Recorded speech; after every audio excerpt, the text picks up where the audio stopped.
Obama is freaking out over what Sebastian Gorka just revealed about him on live TV. Sebastian Gorka, Dr. Sebastian Gorka, is a true patriot and knows corruption and deceit when he sees it. While all of the liberals and Democrats are praising former President Barack Obama for his presidency, real Americans are left shaking their heads.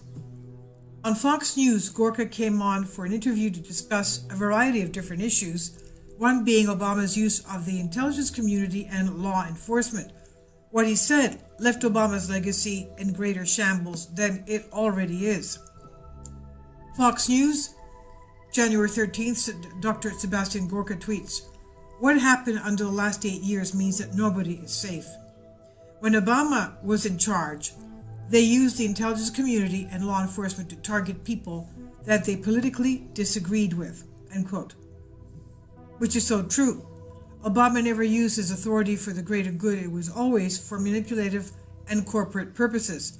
He saw his political enemies as a threat and did whatever he could to target them.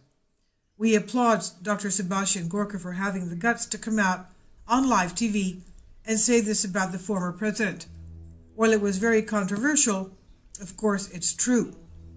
Thanks for joining us this morning. Appreciate your Good time. morning, guys. So you heard that soundbite, but Fox News is also learning that Devin Nunes, the House Intel chairman, is saying that he has seen these FISA warrants, and they are evidence of abuse of government surveillance by the FBI and Justice Department during the Obama administration. There he is right there, Devin Nunes. What do you know about what he has seen and what it may show?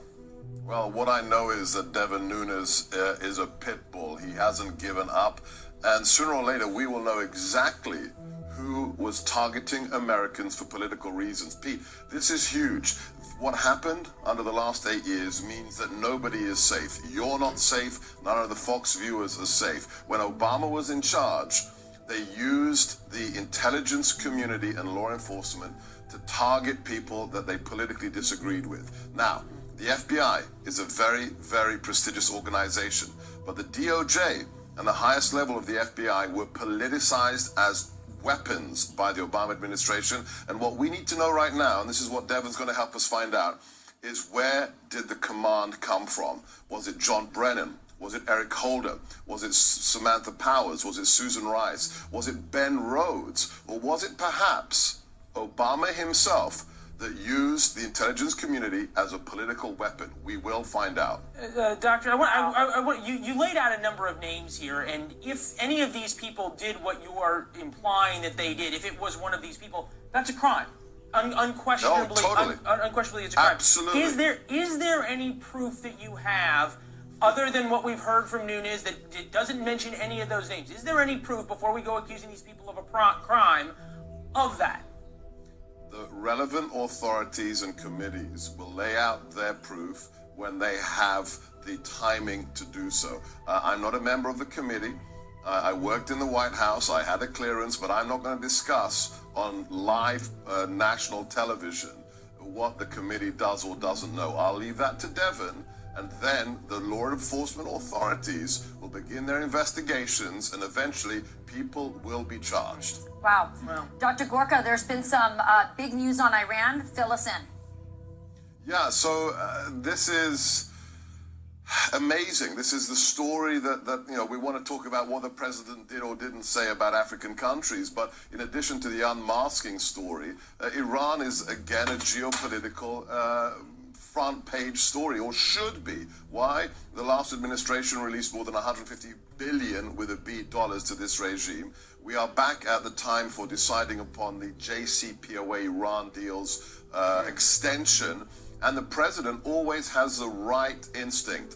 We've discussed this with each other since I left the White House, and his instinct is always the right one. This is a bad deal for America. This is a dictatorial regime. We're not about changing other people's countries. This isn't a neocon administration. But the bottom line here is we cannot further empower this nation, especially because it wants nuclear weapons. So stick with the president's gut instinct. But Doctor, to push back a little bit there, then why haven't we torn up the Iran deal? I mean, ultimately, it doesn't have to be recertified. If it's such a bad deal, that was the promise made. Why do we keep recertifying it?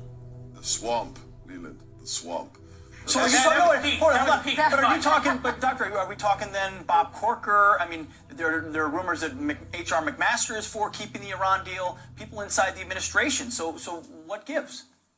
Well, look, I promised the president I wasn't going to attack individual members of his cabinet, but you just do the math and you read the unclassified reportage out there. There are bureaucrats, Obama holdovers, who are wedded to this deal. They spent years making sure it happened. There are people at high levels of the Trump administration who weren't part of the campaign, who really weren't Trump supporters, that have taken the Kool-Aid or drunk the Kool-Aid of those individuals. And on top of that, there are European allies who sadly make a lot of money out of being able to do business with Iran. Right. Those are the key issues. But the president knows, bad for America, bad for Israel, bad for security. Well, Dr. Gorka, appreciate you being here.